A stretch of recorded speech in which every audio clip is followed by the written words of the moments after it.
Hello everybody, it's Flynn here and welcome to the Flying Circus, where today we're going to talk about the state of racing games in the world of today. We're going to see what's up with that. Now, just like I said a couple of seconds before, I welcome you to this collection of thoughts about the state that the racing games of today find themselves in. Now, the main reason for this video and for why we're on this road right now is none other than The Crew 2. Quite recently, I have played this game thanks to the free weekend special event, and I got the chance to see what the fuss is all about. Unfortunately, I was a little bit disappointed. Now, why is that? Well, I gave it some thought and I realized that the scene of the racing genre in the gaming industry is not what it used to be. As we all know, there are a lot of games out there, even good ones, but most of them just don't feel like they're able to hit the mark, just like the Crew 2 did. Now, I like the idea behind the game, but the problem with this is that the second game feels like 180 degrees from the initial one, and that is not a good turn because it feels like a lot of things from the original are actually missing.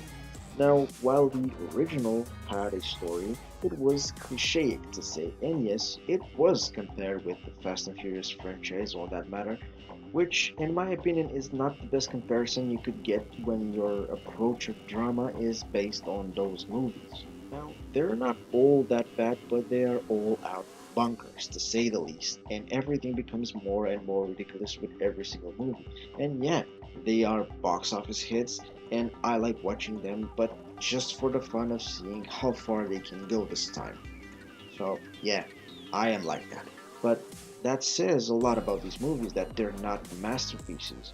They are not award winning storytelling movies. So, basing everything you want to do on that kind of story and that kind of action is not the best bet that you could actually make. And also, that is where the note of originality just flies out the window. But other than that, I could see that the original was quite good, was different, and it felt different by letting you play around the USA map, experimenting with the vast customization options where every single vehicle could be anything that you actually want it to be. And that specific thing was probably the best aspect of the franchise, an aspect that was removed immediately when the second game came around. And that is the exact point where racing games start failing, trying to emulate the success of any other great things, and in that process forgetting what exactly makes them unique and probably great. Now, in the second game in the series, the identity is a different one. There is absolutely no story, but instead of that, you get a chase for followers with no real depth to it. So it's actually missing a driving force, a thing that is kind of essential for the kind of things that the Crew franchise actually is up to. And that current approach is definitely following the path that I was talking about earlier, because the Crew 2 actually tries to be more and more like Forza Horizon. Since that series went booming, they thought they could replicate the success of it. And replicating they tried, but unfortunately for them, they actually failed. Simply because trying to create a game after another game but without being the original game is never a good idea. Case in point, the most recent happening following that idea is with Anthem being a copy of Destiny without actually being called Destiny. Now, leaving that idea aside, beyond the Crew and Forza Horizon, there are other classic games like Forza Motorsport and Gran Turismo, games that have a different battlefield and they are going pretty good. But the market that they actually appeal is much smaller than the market that other games like The Crew and Forza Horizon actually appeal to. And in that same market, there is another giant of the racing genre. And yes, I'm talking here about Need for Speed, keeping it on the same line as The Crew, for it is the inspiration of this video. The last Need for Speed in the series, that is Need for Speed Payback, did actually borrow a couple of elements from The Crew. Even if it was not the greatest that it could be, it was still a good game. Not as the good days of old, but a good game nonetheless. Now, What actually was great about this game is that it borrowed the idea of the barn finds from Forza Horizon and different types of classes of cars from the crew, being able to customize those cars for different types of races, being able to transform every single ordinary car into an off-road monster. But if we take a look back, the series does not look that bright. The current state that the entire franchise is in is thanks to a different approach, where they dropped the yearly release mentality and started focusing on quality as best as they could. But the road was a long and hard one, and it seems like the recipe for success is actually basing the modern games on the best games that this series ever had to offer. And of course, I'm talking here about the Most Wanted game, released back in 2005. And yeah, I'm referring to the original, not whatever kind of burnt rubber was the 2012 attempt of a reboot. But that game, as bad as it is actually one game that shows us a design flaw. Unfortunately, that design flaw is actually replicated in the world of today, because in the desperate attempt of capturing the glory of the original one, EA actually went off the rails and created the exact opposite of it. And what they got on their hands was the worst Need for Speed game that could actually be.